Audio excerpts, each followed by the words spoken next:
Our next witness will be Mr. Scott Pedigo. Hope I've pronounced that correctly. And Pedigo? Yes. Pedigo, excuse me. And after him will be Mr. Peter Kirsanel.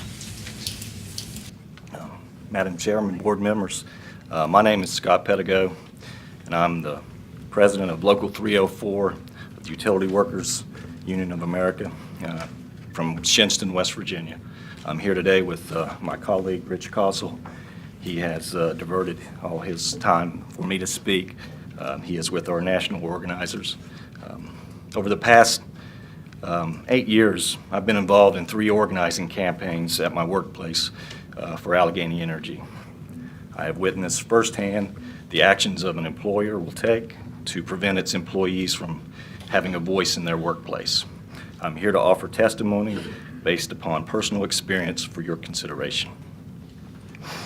The first item I would like to address is the theory that employers are ambushed by elections that are decreasing the timeline to get to election is detrimental to the employer.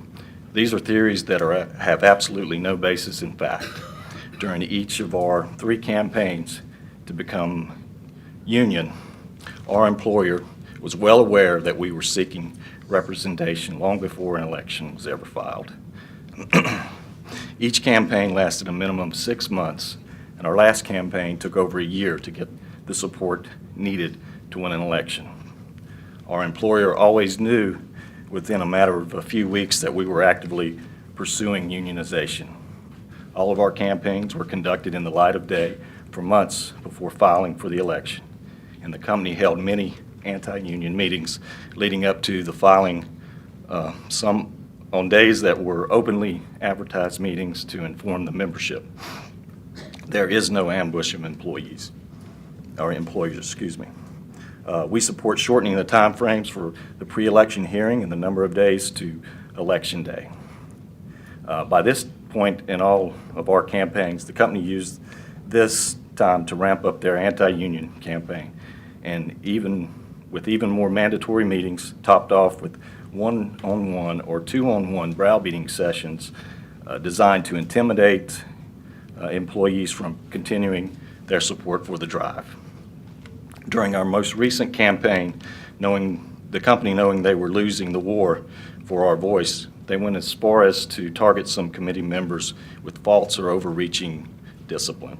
Some of these resulted in the national organizers filing unfair labor practice charges against the company.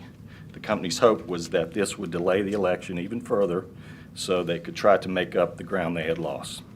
I'm here to say that thankfully our organizers were able to avoid delaying the election, and on a positive note, we were successful in settling all these charges when our new employer took over.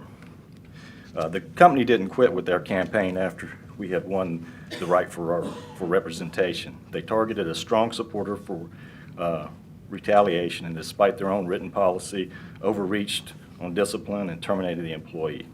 Despite the fact that they lost every step of the way, they continued on their course of retribution until the new owner took over.